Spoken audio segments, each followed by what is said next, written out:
இப்போ எங்கேஜில் மட்டும்தான் நம்மளோட போர்ட்ஃபோலியோ வந்து அக்ரெசிவாக கொண்டு போக முடியும். மிச்சதோட கம்பேர் பண்ணும்போது நம்ம ஒரு 40 ப்ளஸ்க்கு மேலே அது ஆடினதுக்கப்புறமா நம்மளால் அதிகமாக ரிஸ்க் எடுக்க முடியாது. அதனால் முடிஞ்ச அளவுக்கு இப்போ தான் நம்ம ரிஸ்க் எடுத்து அதிகமாக இன்வெஸ்ட் பண்ண போகிறது நம்ம இப்போ தான். அதாவது எங்கேஜுக்குள்ளே மட்டும்தான் நம்மளோட இன்வெஸ்ட்மெண்ட் பண்ண முடியும்.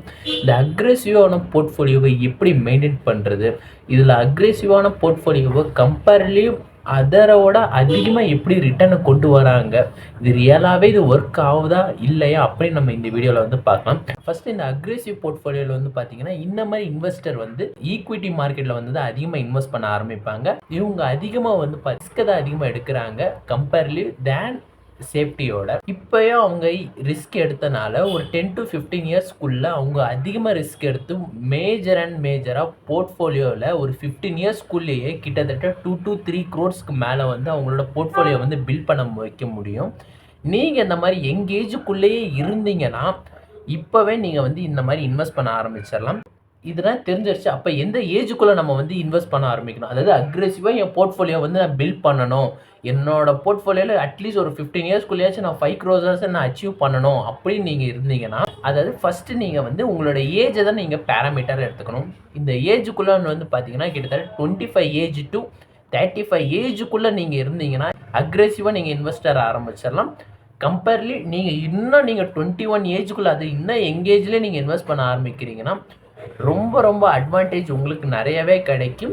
தேன் 5 crores மேலேயே உங்களோட போர்ட்ஃபோலியோ வந்து கிட்டத்தட்ட இன்னும் அதை விட நீங்கள் நிறையாவே உங்களோட போர்ட்ஃபோலியோ வந்து பில்ட் பண்ண ஒரு 40 ப்ளஸ்க்கு ஆனதுக்கப்புறமா நம்மளால அதிகமாக ரிஸ்க் எடுக்க முடியாது. மிச்சப்படி நம்ம டெப்த் மியூச்சுவல் ஃபண்ட்ஸ் அந்த மாதிரி தான் நம்ம இன்வெஸ்ட் பண்ண ஆரம்பிச்சிடணும். இது எப்படி நம்ம அக்ரெசிவ் போர்ட்ஃபோலியோ வந்து நம்ம இன்வெஸ்ட் பண்ண ஆரம்பிச்சிடலாம், எப்படின்னா நம்ம டைவர்சிஃபிகேட் பண்ணலாம். Next reason for aggressive portfolio, அது ரீசன் மெயின்லி பார்த்தீங்கன்னா அவங்க வந்து ஷார்ட் டேர்ம் கோல்ஸ்க்கு வந்து இல்லை. கிட்டத்தட்ட மெயின்லி அவங்க வந்து ஒரு 15 இயர்ஸ் அட்லீஸ்ட் ஒரு 10 இயர்ஸ் ஆச்சு போர்ட்ஃபோலியோ வந்து பில்ட் பண்ணுறதுக்கு அட்லீஸ்ட் ஒரு 10 இயர்ஸ் ஆச்சு அவங்க வந்து காம்பவுண்டிங் ஆச்சு கொடுக்குறாங்க. நம்ம ஷார்ட் டேர்முக்கு நம்ம இன்வெஸ்ட் பண்ண போகிறோம், ஸ்டாக் மார்க்கெட் நம்ம வர போகிறோன்னா அப்படின்னு நம்ம இருந்தால் கண்டிப்பாக நம்மளோட அக்ரெசிவ் போர்ட்ஃபோலியோ வந்து நீங்கள் சூஸ் பண்ணுறதோட அவாய்ட் பண்ணுறது நல்ல விஷயமா இருக்கும். இவங்க மேஜர் வந்து பார்த்தீங்கன்னா 80-20 பிரின்சிபல் தான் மேஜராக பார்ப்பாங்க. கிட்டத்தட்ட 20% மேலே தான் அவங்க வந்து சேஃப்டியஸ்ட் இன்வெஸ்ட்மெண்ட்டாக பண்ணுவாங்க. மிச்சபடி 80% வந்து பார்த்தீங்கன்னா எல்லா ஈக்விட்டி மார்க்கெட்டில் வந்து தான் இன்வெஸ்ட் பண்ண ஆரம்பிச்சாங்க. ஃபஸ்ட் இந்த 20% எப்படின்னா அவங்க இன்வெஸ்ட் பண்ணுறாங்க அப்படி பார்க்கலாம். ஃபஸ்ட்டு 20% வந்து பார்த்தீங்கன்னா ஒரு 5% நம்ம டிவைட் பண்ணி 5% வந்து பார்த்தீங்கன்னா கிரிப்டோ மார்க்கெட், அதுக்கப்புறமா 5% கோல்ட்ஸ் அண்ட் இடிஎஃப்ஸ் அண்ட் கோல்ட்ஸில் வந்து வாங்குவாங்க. நெக்ஸ்ட் இன்னும் 5% வந்து பாண்ட்ஸில் இன்வெஸ்ட் பண்ணுவாங்க. அதர் 5% வந்து டெப்த் மியூச்சுவல் ஃபண்ட்ஸில் வந்து இங்கே இருக்கிற 80% தான் ரியல் வெல்த்து நமக்கு கொண்டு வர போகுது. இந்த இருக்கிற 20% நம்மளோட சேஃப்டியஸ்ட் இன்வெஸ்ட்மெண்ட்டுக்காக மட்டும்தான். பெரிய இன்வெஸ்ட்மெண்ட் வந்து பிரேக் பண்ணாமல் இருக்கிறதுக்கு தான் நம்ம 20%க்கான அலோகேஷனை வந்து சேஃப்டி பண்ணி வச்சுருக்கிறோம். இதை நீங்கள் மெயின் கன்சிடர் பண்ணிட்டீங்கன்னாவே நம்மளோட போர்ட்ஃபோலியோவில் வந்து ஓரளவுக்கு ஒரு பெஸ்ட்டை நம்ம கொண்டு போகலாம். நெக்ஸ்ட் இந்த 80% வந்து 2 விதமாக பிரிக்கலாம். 2 விதமாக ஒரு 40% அண்ட் 40% நம்ம பிரிக்கலாம். இந்த 40%லேயும் நம்மளோட இந்தியா ஸ்டாக் மார்க்கெட் நம்ம எடுத்துக்கலாம். Large cap and mid cap and small cap, இந்த 3 செக்டார் வந்து அதிகமாகவே இருக்கும். நீங்கள் உங்களுக்கு பேசிக்காக உங்களுக்கு நீங்கள் அக்ரெசிவாக நீங்கள் இருக்கணும்னா எல்லா ஸ்டாக்ஸும் நீங்கள் வாங்கணும், எல்லாமே நீங்கள் தேடி கண்டுபிடிச்சி ஒரு கம்பெனியை நீங்கள் தேடி கண்டுபிடிச்சி வாங்கணும், இன்வெஸ்ட் பண்ணணும் அப்படின்னு நீங்கள் பண்ணாமல் ஜஸ்ட் நம்ம இந்தியாவில் இருக்க மியூச்சுவல் ஃபண்ட்ஸில் நீங்கள் இன்வெஸ்ட் பண்ண ஆரம்பிச்சோன்னா, ஆனால் டேம் ஷூர் தட் நீங்கள் வந்து நிஃப்டி ஃபிட்டில் வந்து இன்வெஸ்ட் பண்ணாமல் அட்லீஸ்ட் ஒரு ஸ்மால் கேப்பில் இன்வெஸ்ட் பண்ணுறதோ ஒரு மிட் கேப்பில் இன்வெஸ்ட் பண்ணுறதோ அந்த மாதிரி நீங்கள் இன்வெஸ்ட் பண்ணாவே ஒரு பெட்டர் ரிட்டர்னை வந்து நம்ம எதிர்பார்க்கலாம். உங்களுக்கு இன்னும் எப்படி உங்களுக்கு நிஃப்டி ஃபிஃப்டி எப்படி ஒர்க் ஆகுதுன்னு அப்படின்னு நான் சொல்லணும்னா கீழே வந்து ஒரு லிங்க் வந்து கொடுத்துருக்கேன், நீங்கள் வந்து அதை செக் இட் அவுட் பண்ணலாம். ஏன்னா நிஃப்டி ஃபிஃப்டியோட கம்பேர்லி எது அதிகமாக ரிட்டர்ன் வருது அப்படி உங்களுக்கு ஃபஸ்ட்டு ஒரு கிளாரிட்டி கிடைச்சாதான் பெட்டர் ரிட்டர்ன் வந்து கிடைக்கும்.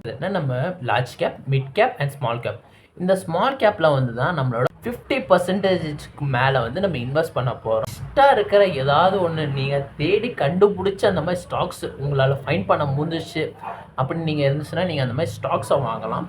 இல்லையா உங்களுக்கு அப்படின்னா என்னால் அவ்வளோனா என்ன ஸ்பெண்ட் பண்ண முடியல, டைம் ஸ்பெண்ட் பண்ண முடியலன்னா நீங்கள் ஏதாவது ஒரு மியூச்சுவல் ஃபண்ட்ஸை செலக்ட் பண்ணி அதுக்கப்புறமா நீங்கள் இன்வெஸ்ட் பண்ண ஆரம்பிக்கும். மிட் கேப் அண்ட் மிட் கேப்பில் வந்து பார்த்தீங்கன்னா நம்மளோட 20%க்கு மேலே அலோகேஷன் பண்ணுறது. நிஃப்டி அதாவது மிட் கேப்லேயும் நம்மளோட ஓவராலாக 20%க்கு மேலே அலோகேஷன் பண்ணுறதுனால ஒரு பெட்டர் மிட் கேப்பை வந்து கவர் பண்ணுறனால ஓரளவுக்கு ஒரு சேஃப்டியஸ்ட் இன்வெஸ்ட்மெண்ட்டாக ஆயிரும். அதுக்கப்புறமா நிஃப்டி 50 வந்து ஒரு 5% மேலே அலோகேஷன் மட்டும் பண்ணால் போதும். ஆல் ஓவர் கிட்டத்தட்ட 40% மேலே நம்மளோட அலோகேஷன் வந்து முடிஞ்சிடும். இந்தியாவில் இருக்கிற போர்ட்ஃபோலியோ வந்து பில்ட் பண்ண ஆரம்பிச்சிடலாம். மிச்சப்படி நான் சொல்கிற மாதிரி பார்த்தீங்கன்னா நீங்களும் வந்து தேடி பேலன்ஸ் ஷீட்டு, P&L அக்கௌண்ட்டு, அதுக்கப்புறமா கேஷ் ஃப்ளோ ஸ்டேட்மெண்ட்டு, இது எல்லாமே தேடி கண்டுபிடிச்சி ஒரு 10 to 20 வருஷத்துக்கு முன்னாடி வந்து பார்த்து PE ரேஷியோ எவ்வளோ இருக்குது, புக் வேல்யூ எவ்வளோ இருக்குது, இதெல்லாம் நீங்கள் தேடி கண்டுபிடிச்சி நீங்கள் வந்து ஒரு பெஸ்ட்டு ஸ்டாக்கை வந்து ஃபைண்ட் பண்ணி அதுக்கப்புறமா நம்ம இன்வெஸ்ட் பண்ணுறதுக்கு நீங்கள் நீங்கள் இருக்கிற டயத்தை வந்து நீங்கள் இன்வெஸ்ட் பண்ண ஆரம்பிச்சிடலாம். ஏன்னா நீங்கள் ஸ்பெண்ட் பண்ணுறதுக்கே ஆல்மோஸ்ட் நீங்கள் வந்து கிட்டத்தட்ட நீங்கள் ஒரு 10 to 20 டேஸ்க்கு மேலே நீங்கள் வந்து ஸ்பெண்ட் பண்ணணும். இந்த ஸ்பெண்ட் பண்ணுறதுக்கு அசால்ட்டாக இதுதான் என்னோட போர்ட்ஃபோலியோ, இவ்வளோ தான் காம்ப்ளிகேட் பண்ணாமல் நம்மளோட சிம்பிளாக இருந்தால் ஒரு பெஸ்ட் வேலை நம்ம வந்து கொண்டு போகலாம். ஒரு பெஸ்ட் வேலை வந்து என்னோடய போர்ட்ஃபோலியோ வந்து பில்ட் பண்ண ஆரம்பிச்சிடலாம். நெக்ஸ்ட்டு நம்மளோட 40% ஆஃப் போர்ட்ஃபோலியோ வந்து இருக்குது. 40% ஆஃப் போர்ட்ஃபோலியோவில் வந்து பார்த்திங்கன்னா ஒன்லி நம்மளோட ஃபாரின் ஸ்டாக் மார்க்கெட்டில் மட்டும்தான் நம்ம இன்வெஸ்ட் பண்ண போகிறோம். அதாவது அமெரிக்கா ஸ்டாக் மார்க்கெட்டில் வந்து நான் இன்வெஸ்ட் பண்ண ஆரம்பிப்பேன் எப்பயுமே. ஏன்னா நான் அமெரிக்கா ஸ்டாக் மார்க்கெட்டில் வந்து நம்ம இன்வெஸ்ட் பண்ண ஆரம்பித்தேன் என்னென்ன அட்வான்டேஜ் இருக்குது, என்னென்ன டிஸ்அட்வான்டேஜ் அப்படி இருக்குதுன்னு ஒரு வீடியோவை நான் போட்டிருக்கேன். அதுவும் நீங்கள் செக் இட் அவுட் பண்ணி பார்க்கலாம். அமெரிக்கா ஸ்டாக் மார்க்கெட்டில் வந்து பார்த்தீங்கன்னா நம்மளோட லார்ஜ் கேப் அண்ட் மிட் கேப்பில் வந்து ஓவராலாக 35% மேலே அலோகேஷன் பண்ணுற மாதிரி பார்த்துக்காங்க.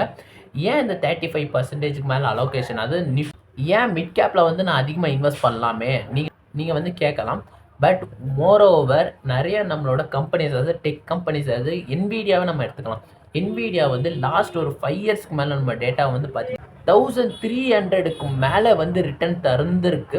கிட்டத்தட்ட இதுதான் ஹியூஜ் ரிட்டர்ன், 2 ட்ரில்லியனுக்கு மேலே வந்து இருக்குது. அதாவது கிட்டத்தட்ட டெக் வேர்ல்டுக்காகவே அதிகமாக இன்வெஸ்ட் பண்ணுறது வந்து பார்த்தீங்கன்னா நம்மளோட அமெரிக்கா மார்க்கெட் மட்டும் தான் அதிகமாக இன்வெஸ்ட் பண்ணுறது. அது டெக்கில் வந்து அதிகமாக இன்வெஸ்ட் பண்ணுறேன்னா ஆல் ஓவர் த வேர்ல்டே ஃபுல்லாக டெக்கில் தான் போக போகுது. அதாவது க்ரோத்தும் அதுக்கேற்ற மாதிரி நம்ம வேர்ல்டு ஃபார்வேர்டு போகும்போது நம்மளோட ரிட்டனும் அதுக்கேற்ற மாதிரி போவோம், நம்மளுக்கு ரிட்டனும் வரும். அப்புறமா நம்ம டாலர் கன்வர்சேஷன் பண்ணும்போது அதுலேயும் நமக்கு ரிட்டர்ன் வரும். அதனால தான் நம்ம அமெரிக்கா ஸ்டாக் மார்க்கெட் வந்து நான் சூஸ் பண்ணுறேன். நான் பர்சனல் நாங்கள் தான் இன்வெஸ்ட் பண்ணிக்கிறேன். நெக்ஸ்ட்டு 5%க்குள்ளே இருக்கிற மட்டும் நீங்கள் ஏதாவது ஒரு ஸ்மால் கேப்பில் இன்வெஸ்ட் பண்ணலாம். இல்லையா நீங்கள் ஸ்மால் கேப்பில் அமெரிக்கா ஸ்டாக் மார்க்கெட்டில் நீங்கள் ஸ்மால் கேப்பில் நீங்கள் இன்வெஸ்ட் பண்ண ஆரம்பிக்கலாம். இல்லையா ஒரு 5% வந்து நீங்கள் கேஷ் ஈக்குவலண்ட்டாக நீங்கள் வச்சுக்கிறதவே பெஸ்ட்டு வே. கேஷ் ஈக்குவலண்ட்னா என்ன அப்படின்னு இந்த மாதிரி நீங்கள் அக்ரெசிவாக போர்ட்ஃபோலியோ வந்து நீங்கள் மெயின்டைன் பண்ணும்போது கண்டிப்பாக உங்களுக்கு அப்போக்கப்போ நம்மளோட ஸ்டாக் மார்க்கெட்டில் வந்து நம்ம அதிகமாக ட்ரேட் பண்ண முடியாது, நம்ம பை அண்ட் செல் பண்ணிக்கிட்டு இருக்க முடியாது. முடிஞ்ச அளவுக்கு நீங்கள் ட்ரேடும் பண்ண முடியாது. அவசர நேரத்துக்கு வந்து எனக்கு எமர்ஜென்சி சுச்சுவேஷனுக்காக என்னோடய இன்வெஸ்ட்மெண்ட்டை வந்து நான் வித்ட்ரா பண்ண முடியாது. அதுக்காக நான் கேஷ் ஈக்குவலண்ட்டான ஒரு 5%க்கு மேலேயாச்சும் என்னோடய போர்ட்ஃபோலியோவில் வந்து நான் இருக்கணும்.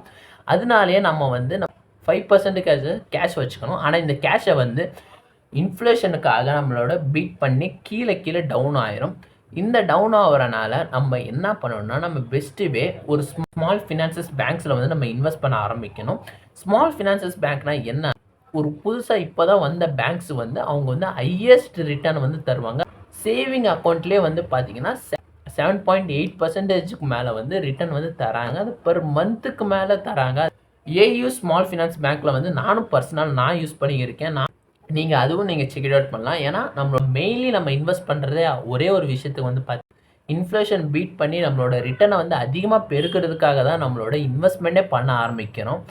அதுக்காக நம்மளோட சேவிங், அது கேஷ் ஈக்குவலண்ட்டாக, அதாவது நம்ம கேஷை மட்டும் 5% வச்சுக்கிட்டு நம்மளோட அப்படியே நம்ம வச்சுருந்தா அங்கேயும் நமக்கு இன்ஃப்ளேஷன் தான் வரும்.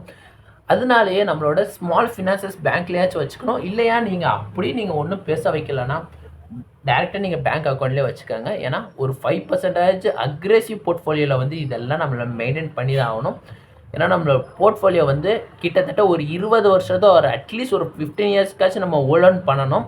மெயின்லி 15 இயர்ஸாச்சும் நீங்கள் மைண்ட் செட் வச்சுட்டா மட்டும்தான் நீங்கள் இந்த மாதிரி போர்ட்ஃபோலியோ வந்து பில்ட் பண்ணுங்கள். இல்லைனா நீங்கள் வந்து அனதர் மெத்தடை வந்து நான் சூஸ் பண்ணணும். இல்லை நான் ஷார்ட் டேர்முக்கு நான் எப்படி இன்வெஸ்ட் பண்ணணும் அப்படி நான் நெக்ஸ்ட் வீடியோவில் வந்து நான் கவர் பண்ணுறேன்.